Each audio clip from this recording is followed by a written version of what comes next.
Click subscribe, do all that. You already know what time it is. It's Netflix time. This joint's called Fear Street Part 2, 1978. In the cursed town of Shadyside, a killer's murder spree terrorizes Camp Nightwing and turns a summer of fun into a gruesome night of survival. This is the second installment in the three-part trilogy. It's an hour and 50 minutes long. Spoiler alert, let's get it.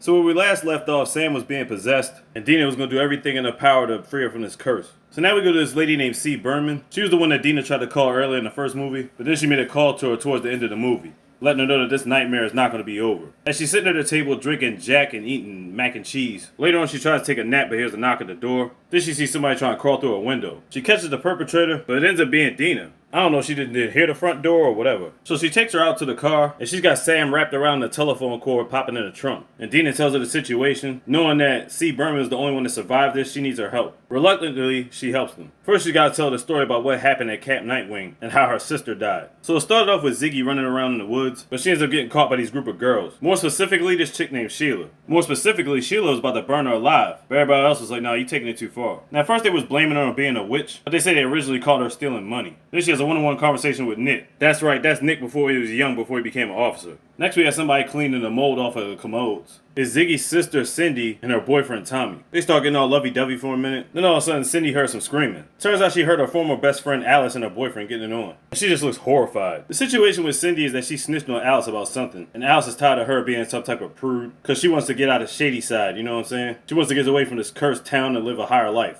She wants her to help clean up, but Alice didn't think about that shit. She's trying to get high with her mans and enjoy life. Meanwhile, Ziggy was looking for the nurse and she goes through this book. And this book has this thing called the Witch's Mark in it. Remember this paper clipping in the first movie? That's the chick Ruby Lane. Here we have Nurse Lane. Turns out she's actually Ruby's mother. So the situation is one time at a nightclub, her daughter ended up killing like 8 people, including herself. And she thinks it's all evolved around this Salem witch curse. You know, the Sarah Fryer stuff. But before she can go into any further detail, Cindy picks her up and tells her to stop messing up. Because if you get kicked out, I'm going to get kicked out too. So the backstory between them two is that their household was in shambles. Their dad was dead, their mom's an alcoholic, and they're having a lot of trouble even keeping up with the household payments. That's why Cindy's working so hard as a camp counselor. It gets to the point she's just so frustrated with everything right now. But as she's going to get some cleaning supplies, she sees Nurse Lane and tells him that Tommy's the next one on the list. He's going to end up dying soon. She pulls out a knife in the other back pocket. Tommy's just sitting there like, what the fuck are you talking about? They end up having a scuffle and Miss Lane hits her head on one of the tables. Tommy ends up hitting his head in the process too. So as she's getting taken to the hospital, the police ask all types of questions. But they just says she fell. Cause ain't nobody snitching, we keep it within the camp.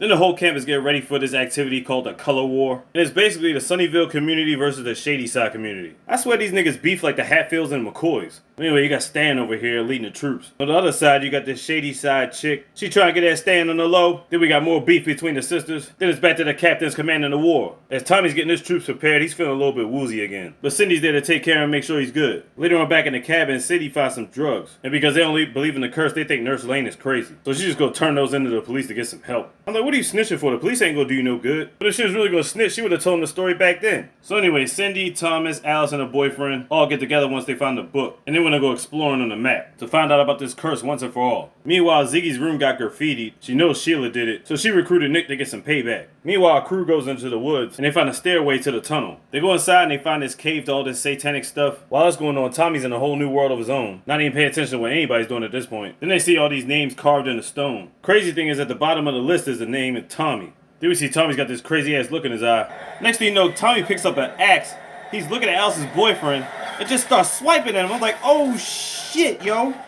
Just gave him the fucking business. Tommy just went ballistic. Now the girls are trying to get away. Tommy tried to follow them, but somehow the cave collapsed on both sides. Now the girls are stuck in the cave. But Tommy comes out on the other side and he's headed towards the campsite. Oh shit. Meanwhile, these guys are still playing with the color war. While that's going on, Sheila gets an invitation from Will. He tried to tap them cheeks. He told her to meet her by the commode. Not really the most romantic place to put rose petals on the ground. But she don't give a fuck, she with it. She ends up checking one of the commodes. Inside is a bucket of cockroaches. And it ends up getting dumped all over her head. That's when we realize Ziggy and Nick put their plan to perfection. And on top of that, they end up locking her in there. Meanwhile, Cindy and Alice are still trying to figure their way out of the cave. Then they get into a heated argument between all that. I mean, you gotta understand, Tommy just killed Alice's boyfriend. So she really don't give a fuck what she gotta say at this point right now. This quote-unquote nerd, they got these people captured playing the game. And you're gonna feel real bad for him in about 2 seconds. He hears somebody knocking on the door. These guys pop out of nowhere and end up throwing eggs in his face. They get the rest of their crew and dip out. And then all of a sudden when he's by himself, and then here comes Tommy. Oh shit! He gives him the fucking business. God damn, Tommy. Then Ziggy and Nick get some alone time. And then Nick gets some action. But not too much before somebody starts screaming. And then they head to the building where Tommy caused a bunch of damn damage. Pieces of brain parts all over the place. It's like, god damn, man. Trust me, it was a beyond fucked up scene. Meanwhile, while Cindy and Alice are still exploring the cave, they find this pulsating looking thing with a bunch of flies on it. She ends up putting her hand on it and seeing all these other images of niggas being killed over the years. It's like, what the fuck?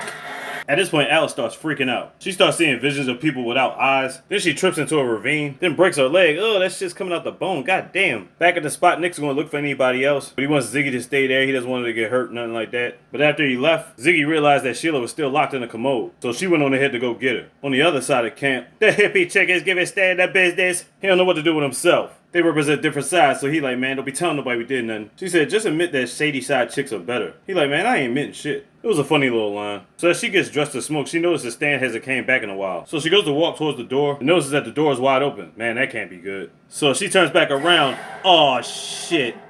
Fucking Tommy, yo. And he causing more business, causing more mayhem. God damn it. Laid her all the way the fuck out. Later on, Cindy catches up to Alice and wraps her leg up. They hash out their beef and now they try to get out the cave together. Nick finds some other campers and gets them to safety. Then we got some other campers chilling by themselves. And then, god damn it, Tommy pops up again. Punishment about to happen again. No! Causing a death. And then we have Ziggy looking for Sheila. Sheila ends up beating the shit out of her for a little minute. Meanwhile, Cindy and Alice make it over to the spot, which happens to be right by the commode. Ziggy finds them after hearing their voice. Meanwhile, Nick finds one of the buildings, but it just so happens to be the building that Tommy was just in. Oh, god damn it, body parts everywhere. Meanwhile, Ziggy loads a bucket. They try to get Alice out first since she has a broken leg. But as they're doing that, who pops up? God damn Tommy. Oh my god, he just chopped his fucking head off.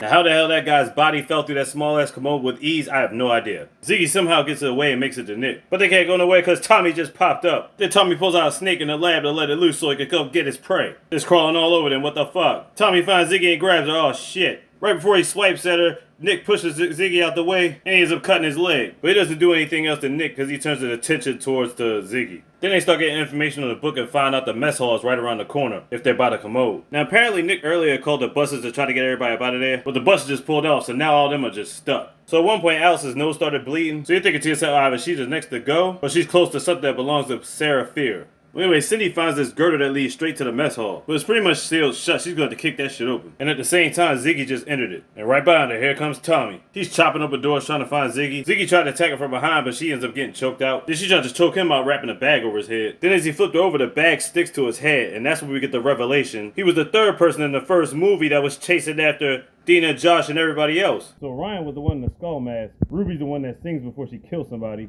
Tommy was the one chasing after niggas with the axe.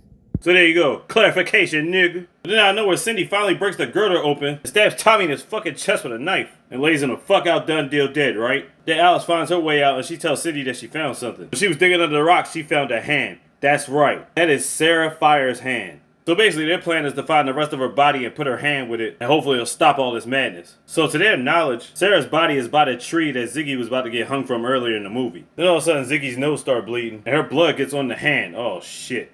So she starts having all these crazy Sarah Fire flashbacks, all this mayhem, basically indicating that the monsters and spirits come back, they're going to come back after her. Then Alice gives this heartfelt speech talking about, I'm going to see this all the way through with y'all. It sounds all good, nice and dandy. Then all of a sudden Alice gets cut straight in her chest. Tommy's still alive, what the fuck? Then she puts a shovel to his neck and chops his head clean off. There's no way this motherfucker can still be alive after all that. But then if you saw the first movie, niggas got blown to smithereens and came back, so. Then all of a sudden they hear singing. Oh no, that can only be one person. Motherfucking Ruby Lane coming out the corridors. And there's more people coming, they need to hurry up and get the body and put that hand next to it. But then when they dig, all they find is this rock that says, the witch forever lives. The body's not there, basically, they're pretty much fucked. So Cindy's gonna cause a distraction for Ziggy to get away. But unfortunately it doesn't work, they end up getting fucked. Ziggy ends up getting stabbed, and they're laid out pretty much done deal dead. But then Nick gets to her, and how he brought her back to life is beyond a fucking miracle. So wait a minute, at the beginning of the story, she said Ziggy was dead. So it turns out that seeing her name is not Cindy, it's Christine. She's been using a fake name, and her real name is Ziggy. So yeah, Cindy is the one that's really dead. The question is, why she use a fake name? Well, the reason she did is because Nick told her to, because the cops ain't gonna believe none of this shit. I mean, they can still put the blame on Tommy because he was killing a lot of people, but still. And Ziggy is still telling Dina and Josh to run because the shit is pointless. But then Dina asks her, does she still have the hand? Is it in the same spot? Because